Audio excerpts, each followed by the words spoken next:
Déjame, antes de avanzar en esos detalles de la sesión, ir a otro argumento que vos diste recién, que tiene que ver sobre la base imponible y el fenómeno de las residencias de argentinos en Uruguay.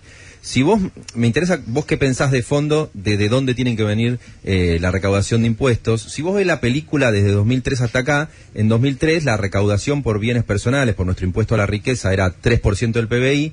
Con Macri eso bajó al menos de un 1%, al 0,6%, o sea, se recaudaba cobrándole impuesto a la riqueza a los que podían pagarlo, menos de un 1%, y si vos ves, aún con este fenómeno que vos estás contando de cambio de residencia fiscal, de gente que decide ir a pasar más de 6 meses físicos en Uruguay, que cobra impuesto al patrimonio, pero que no te cobra por los bienes en el exterior, que es el principal atractivo que tiene para la gente que hace la residencia en Uruguay, si vos ves, en ese periodo, con la gente yéndose con la residencia en Uruguay, los impuestos a los bienes personales en Argentina volvieron a estar en el 3% de la recaudación.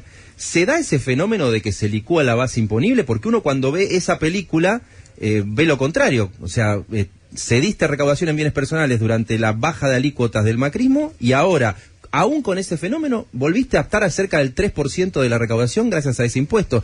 Por eso te pregunto ese dato. 2 puntos te voy a hacer, Jairo. Dale. 2 puntos. El primero, para ver la presión patrimonial sobre activos hay que sumar todos los impuestos, municipales, provinciales y nacionales, porque si no, queremos una imagen que no es correcta. Entonces hay que ver toda la presión sumando los 3 niveles. Segundo, el éxodo masivo de personas a Uruguay se dio en el año 2020 y sobre todo en el año 2021. El impacto de eso en el impuesto de bienes personales se va a ver, por supuesto, en un par de años más. No se termina de ver todavía ahora, porque vos hoy estás pagando impuestos sobre la foto del 31 de diciembre del 2020 y el año que viene vas a pagar impuestos sobre la foto del 31 de diciembre de este año.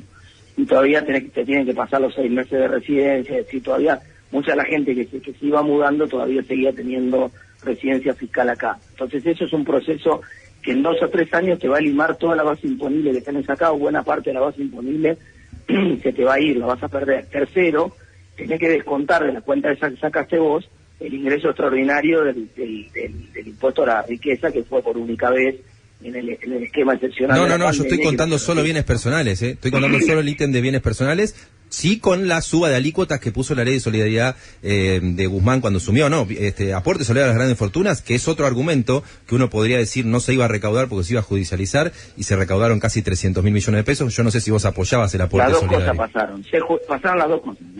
Primero se judicializó. Segundo, se fueron 12.000 argentinos de alto patrimonio Uruguay.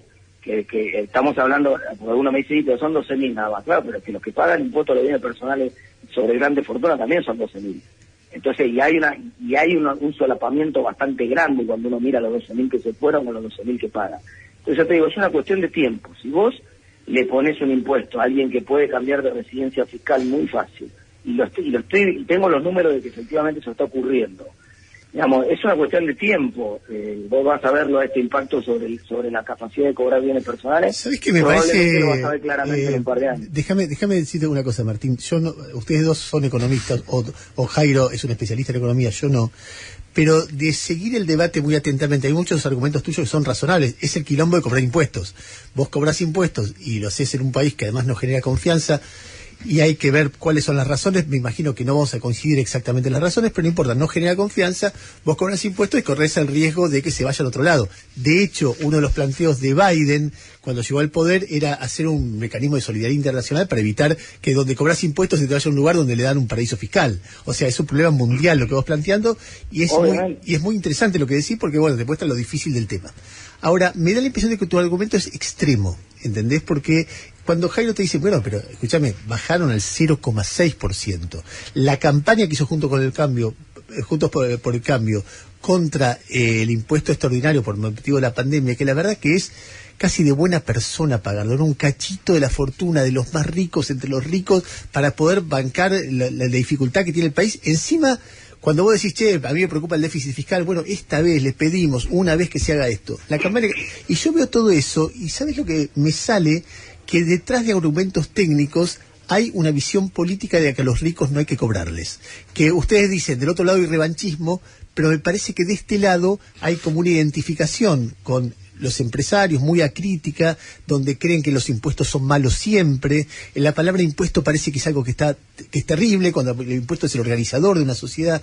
Me da la impresión de que hay algo ideológico, no técnico. Por ahí me equivoco, pero los escucho, es decir, cuando digo los autos de lujo, bajándoles los impuestos para importarlos en la época de Macri, un país sin dólares, digo, no, pero eso no pasó. Los autos de lujo no esa baja, eso te escuchaba atentamente mientras vos lo decías. Esa baja de por ejemplo, de impuesto al champán, todos esos mitos, eso lo había puesto Néstor a la baja. Simplemente son cosas que se actualizan todos los años, montos que se actualizan todos los años. No hubo menos alícuota a los impuestos, a los autos importados que la que correspondía y hubo históricamente. No, lo que sí bajaron son las alícuotas de bienes personales. Por eso tuviste la baja en la recaudación. Bienes personales sí. Ahora, a ver, ¿y cuál fue el efecto que consiguió en la gestión, además de bajar la recaudación, el efecto virtuoso de la baja de bienes personales? Bueno, por ejemplo, tuviste en esos años, vos tenías 4.000 solicitudes de residencia en Uruguay en el 2015, el año que tuviste menos solicitudes de residencia en Uruguay fue en el 2018, tuviste solamente 1.400 y pico solicitudes de residencia en Uruguay. O sea, empieza... El objetivo que consiguió es que deje de irse a la base imponible a otro lado. Escúchame, Martín, pero más allá de la cuestión práctica, ¿no te da bronca que hagan eso? Si no te da bronca que tipos pero que... ¿cómo me va a dar bronca? A ver, vamos a un principio básico. En ningún lugar del mundo a la gente le gusta pagar impuestos, es una cosa normal. Está bien, pero no te da bronca. Déjame terminar el argumento. Por eso se llama impuesto, ¿no? Te lo impongo, porque si te pregunto me vas a decir que no, o sea, no es voluntario, pero tengo que imponer. Entonces el impuesto en general tiene una característica de que uno tiene que equilibrar, y por eso se trata de la representación del pueblo en el Congreso, y ese es nuestro trabajo. Uno tiene que tratar de equilibrar, decirle, mira, te voy a cobrar, pero a cambio te voy a dar, y lo que voy a producir con esos ingresos son bienes públicos de calidad. El problema del Estado argentino es que te cobra cada vez más. En los últimos 20 años te aumentó 15 puntos la presión tributaria, te cobra cada vez más, y del otro lado del mostrador no te da mejores servicios ni más servicios de calidad. Entonces, y ese diagnóstico es un diagnóstico compartido por toda la sociedad, y eso es lo que genera un primer problema. No es lo mismo tener un debate sobre impuestos en Suecia que tener un debate sobre impuestos en Argentina. Entonces hay un problema primero de qué calidad de bienes públicos me estás dando. Cuando vos la calidad de bienes públicos que me das es mala, y yo del otro lado del mostrador está bien, pero tengo que pagarme la escuela pero privada, eso vale para la gente, estoy de acuerdo, que tengo que pagarme la prepaga, que tengo que pagarme la seguridad, sí, no privada, la universidad, ¿no? Pero no, está bien, pero quiero decir porque viene mucha gente se radica en la Argentina y vive en la Argentina porque tiene universidad gratuita, uno lo ve todo el tiempo, eso no es pero eso es lógico, pero esos movimientos no es solamente gente que se va, hay gente que viene también.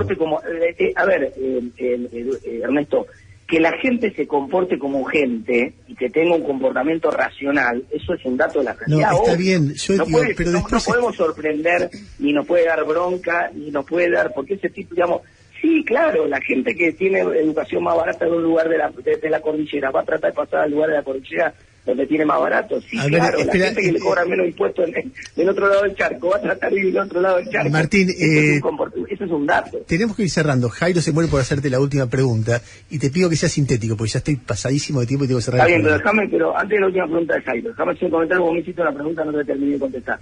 La magnitud de los recursos que vos necesitaste durante la cuarentena fue una consecuencia del tipo de cuarentena que vos hiciste. Y queda claro hoy, a todas luces y con todos los datos que hay, que Argentina organizó muy mal su cuarentena y muy mal su gestión sanitaria, y por lo tanto debió cobrar excepcionalmente ese impuesto que vos decís, que en condiciones normales no lo debería haber cobrado. Sabes el debate que me abrís. Pero espera, los países hacen eso, te cobran los impuestos sobre los stocks en el medio de una crisis, pero eso, el incentivo que te genera, no hay ningún problema en hacer eso. Lo que tenemos que saber es que el incentivo que se genera es, cuando venga la próxima pandemia, ¿a quién se la van a...? ¿De dónde va a salir? Es breve, te hago una pregunta breve. Si va a salir de mi bolsillo, entonces la próxima vez no la pongo acá, la pongo en otro lugar, ¿entendés? Pregunta breve como para dejarla picando para el próximo capítulo. ¿Vos estás de acuerdo, por ejemplo, que Argentina tuviera un impuesto a la herencia como tienen muchos países del mundo? Si elimina el impuesto a los bienes personales, sí. Otra vez, acá todo el mundo plantea aumento de impuestos. Yo con los aumentos de impuestos no estoy de acuerdo. Ahora, si vos querés cambiar impuestos que son malos por impuestos que son menos malos, por ahí puedo estar de acuerdo. Entonces, la tendencia en el mundo es esa. En el mundo, la tendencia es menos impuestos a los bienes personales, porque quieren que más a las herencias. Porque quieren que la gente acumule capital en vez de gastárselo. Entonces, menos impuestos a los bienes personales, gastárselo. Entonces, menos impuestos a los bienes personales, más impuesto a la herencia. Te cambia un impuesto por el otro.